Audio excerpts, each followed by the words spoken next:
This week saw the departure of Franny Collin, a big name for the club over the last 2.5 seasons. Lots been written in the press this weekend. He's obviously wishing the club every success in the future. And for the time that he was here, those 2.5 years, he really put a shift in for you. Yeah, he's been great for us. He scored goals like he always has done. We knew that when we brought him to the club. He's been great around the place. He's a good lad.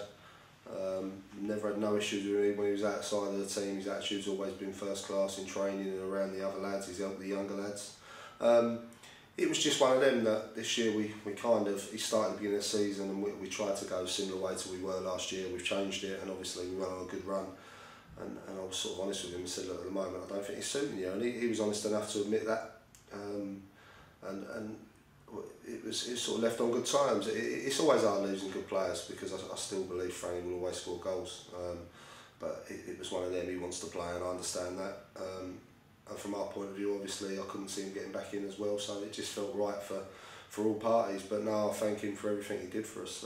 He scored some great goals, scored some important goals. I know everyone goes on about the game at Stevenage, but for me, I still say it, the goal we scored against Grays here when we sort of just conceded 1-0 and he scored that goal, I think that really sort of turned that chance of winning the title in our favour. Moving on to the academy, squad 1 still 3 points clear at top of the league. They play their game in hand later today. It's a chance to extend that league to 6 points. You were with them on Wednesday. How was that game? It was a tough one. Bromley first half, we probably could have gone about 6 goals up. Didn't take our chances, 2-0 up, and then to be fair to Bromley, they come and had a real good go at us. So it was a tight pitch over there, so it always makes it more difficult. Really good performance, and we had 10 men for half hour of the game as well. So there's improvements on both sides in squad 1 and squad 2, and it's nice looking forward to next week. It's another win, and like you say, they're doing well, and hopefully they can maintain that. They've got some big games coming up, National Cup next week. For squad 1 and 2, so yeah, there's some big games and quite a lot to play for. Next week sees you playing the National Cup down at Dover. It's a quarter-final stage. Both teams are in it, so you never know if both taste success. It could be a mates versus mates in the semi-final, or perhaps even the final. Let's dream that far ahead. How much are you looking forward to that game? Yeah, it'll be really good. Playing at Dover's first team ground. It's a good experience to play there. It'll be good. It's a good test for us, because we played Dover before, but it's 3-2 win. We think we could play better than them, because we think we're a better team, but no, I think we got a good chance of going quite far in this cup, as we've already done. Obviously squad 1 are down at Dover, not too far to go, but squad 2, a nice short trip to Kidderminster to look forward to. Yeah, it's something different. I think notoriously they've got quite a good academy, and are normally strong, so it is difficult. And it'd be interesting to see how lads do. The squad 2 is made up predominantly of year 1, so it's interesting to see how they adjust. And in all fairness to them, they've been good in the National Cup this year. They've been pretty consistent. So hopefully we can go there and put on a good performance. And as I say, it's the first time that squad 1 and 2 and a lot of other academy managers have been coming up to us and saying well done, because it doesn't happen very often.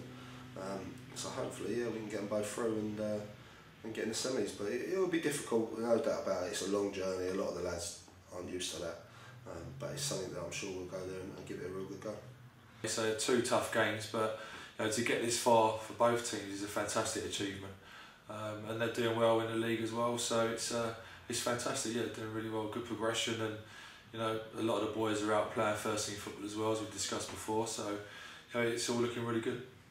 You've been with the academy about 6 months now. How have you found those first few months? Yeah, it's brilliant. I mean, the team's doing well. It's a great environment here, especially with football and in the classroom as well. But no, there's a lot of opportunities been given to us playing down here with the football and other bits that we want to do. So yeah, it's good. Really enjoying it. The squad you're in, top of the league, they're 3 points clear. Chance to extend that gap again later today. So on that front, it's going really well too. Yeah, the boys are doing really well. I mean, I think it's 12 clean sheets in 13, 14 games. Back 4 are brilliant, but it's going the whole way through the team. We're doing well. We're on a lot of goal difference. Scored a lot of goals. And yeah, we lost 1 game I think this year, and hopefully there'll be a lot more wins to come. Week after next, it's the February half-term holiday, and with that comes with the soccer school. And I guess the beauty of this is there's not many clubs that can say, bring your kids down, you'll be on the first team pitch in the first team stadium, training with first team players.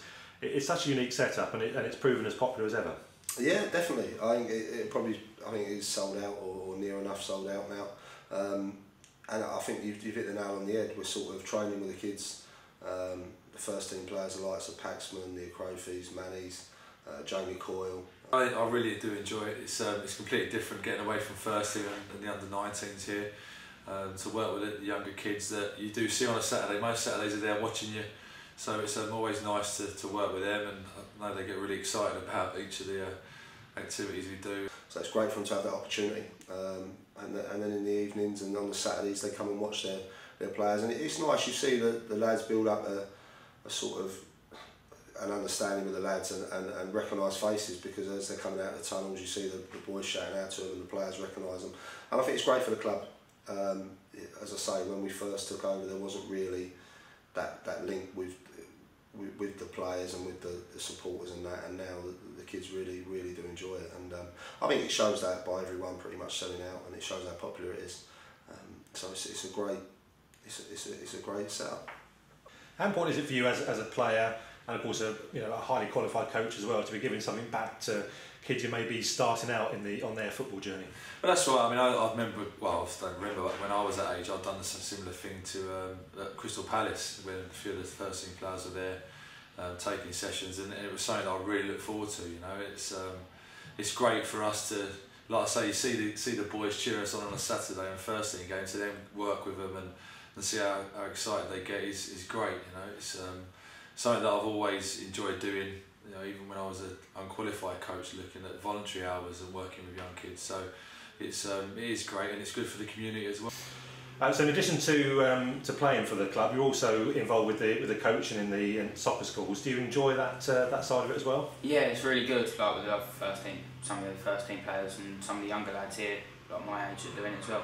No, we enjoy it a lot. It's really good to obviously, or not always being coached, be able to do it ourselves with the younger ones, and hopefully I want to get my coaching badges soon, which the club are always going to help us out on.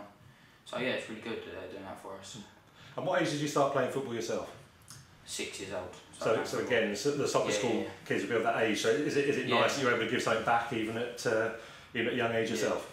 Yeah, I mean, when I look at them, I used to really enjoy when I was younger, and looking how they're doing it, I was like, I miss it a bit. I want to go and join in, sort of thing. But no, it's good. One of the massive changes since you took it on last year. I mean, when you started, there's probably about half a dozen Mates United shirts in that pool of 90, 100, 120 people you have down.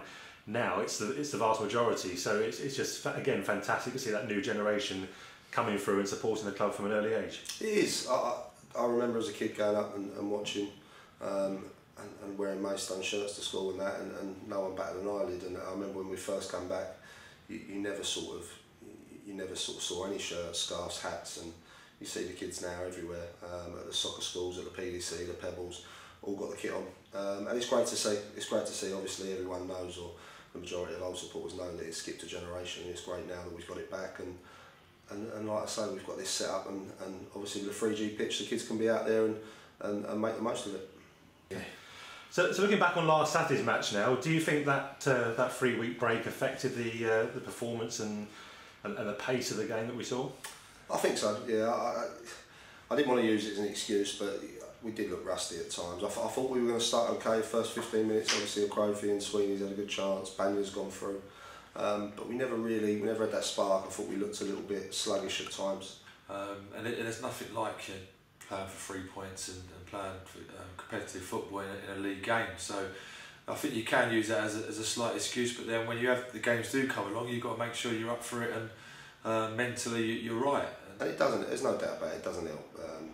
That break, it's not ideal. We've had friendlies, we've had training sessions, but you need that intensity. And I thought, to be fair to Concord, they looked that little bit sharper, that little bit, I don't want to say fitter, but that little bit sharper really, and that little bit sort of more game ready. Have you had the chance to see last week's highlights against Concord? What did you make of those? Yeah. Well, luckily we had some really good opportunities to be 3 or 4 goals up in the first half. So it looked like we played really well. But unfortunately, it's the story of our season. We haven't really put our chances away, and it looked positive from the first half. But as I spoke to Jay straight after the game, and he wasn't too pleased. So it looks like it was a good point in the end. Cause I think they had a couple of chances, and Wolves made some good saves as well. So I think you take a point. And so you just get back into the flow, and then here comes this Saturday, and it's another week off. That must be quite frustrating. It's so stop-start at the moment. Yeah, it's very frustrating. We're obviously, when you're in the position we're in, we want to sort of get points on the board and keep putting pressure on teams to catch us. All we can sort of hope for when you've got no game is that teams around us sort of drop points. And obviously, if you're not playing and teams around you don't drop points, it becomes frustrating. Again, it's nothing you can do. It's out of your hands, isn't it? Unfortunately, but again, we'll train and work hard on the training pitch, and look forward to our next game, which is next Saturday, I believe, to Gosport. Well, it's funny. You look at the fixtures when they first come out, and February, March, April. It's literally just a weekend game, and then the one at the Easter weekend. You now look at March for us. There's about 6 or 7 games in a very tight space of time. So. Again, that's going to be a lot to prepare for and a lot of miles to cover in that time. Yeah, it is. But like I've always said, if you're on a good run and you're picking up points, obviously you don't mind. The games come thick and fast, but when you're doing well, it's sort of the confidence is there. And a bit like when we had the Margate, the Bath games, we were doing well, and people were just looking forward to the next game. So I think for us, it's a case of, if I'm being brutally honest, this weekend we'd probably have no JMA, no Alex Akrofi. So we would be short, so I have to look at the positives and think, well, actually having a no game is probably going to allow them to stand a chance of being fit for the Gosport game. So when we come to them games, we'll deal with that as we need to, but ideally we just want to get the games played and try and get the points on the board. In terms of Gosport as well, I mean, their win in midweek saw them come into the playoffs, so that's already looking like quite a tasty fixture next week. Yeah, they were a good side. I remember playing them at their place. I think that was the first game we played where we actually turned things around. We played some really good football on the day. I think it was a 0-0 in the end, so it was a good clean sheet for us. And they were really well organised. And I think they got one of the top scorers in the league as well. So it's going to be tough, but hopefully we can play that game, do well, and then put another run together. This week has seen some interest from league clubs in one of the academy lads, Will Thomas. Yes, he's Colchester are monitoring closely. They've invited him on a trial, but we have to get certain paperwork signed off, which hasn't been done as yet. We're sort of near to doing that. He's been invited up there to train. Also Stoke have been down having a look at him, which was good. I believe there was a few scouts as well on our game against Bromley in the week. So he's getting good interest. There's a few of the other lads as well. A couple of first years. I think Jack Richards is sort of getting a little bit of interest as well. And I've been given a lot of opportunities by Jay and some of the other coaches to come, progress myself, going further and further, and hopefully I can just go all the way. It'd be nice. And you're training with the first team on a regular basis. That must be a great experience for you. Yeah, well, again, Jay's given me the opportunity to train with them. It's good to be involved with and around the first team. I was warming up with them the other day for their home game against Concord, which was good, just to see how they all get on and that. No, it's really good. So it's great for them. It shows that there is opportunities. There's always people looking. I think obviously with the success we've had in the past of players moving on, that we're now sort of getting that recognition and the scouts are coming regularly to see what we've got coming through.